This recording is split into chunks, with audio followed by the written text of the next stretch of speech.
Welcome back, Psychers! We're moving on to mental health and mental illness in this video. In particular, we're looking at the difference between the two concepts. There seems intuitively to be a difference between mental health and mental illness. But what is it? Firstly, we should consider the definition of both. Mental health refers to a state of emotional and social well-being in which individuals realise their own abilities, can cope with the normal stresses of life, can work productively and fruitfully, and can contribute to their community.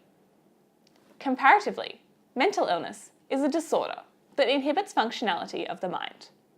Mental illness interferes with thoughts, behaviours, and/or actions.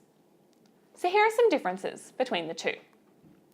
Mental illness tends to negatively impact the mind, whereas mental health is a more neutral term. Mental illnesses are significant burdens that affect everyday functioning, whereas poor mental health tends not to be as severe. Mental illnesses tend to be ongoing, whereas poor mental health can be temporary. For example, feeling really sad for a day or two after losing a grand final doesn't necessarily mean that you're suffering from a mental illness. Lastly, only some people experience mental illnesses, whereas everybody experiences mental health to some degree. Have a look at this question from the 2014 VCAR exam. This is a good one because there is no obvious answer. Students could have answered either yes or no. The question asks whether there is enough information to determine whether Drew, who is suffering from various symptoms following the death of his grandfather, is experiencing a mental illness. You're not going to get any marks simply for answering yes or no here. The 3 marks will be rewarded for 3 distinct points that lead to an overall contention. So we could say something like this.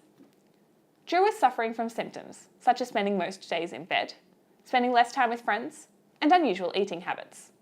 These are symptoms of depression, which might suggest that Drew is experiencing a mental illness.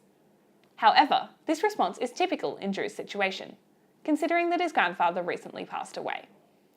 Further, the symptoms only lasted for 2 weeks. As such, it is possible that Drew is experiencing a mental illness.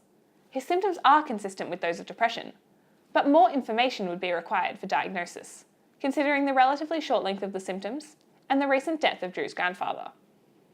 Note here how we have discussed the possibilities. You don't necessarily need to argue for one particular viewpoint.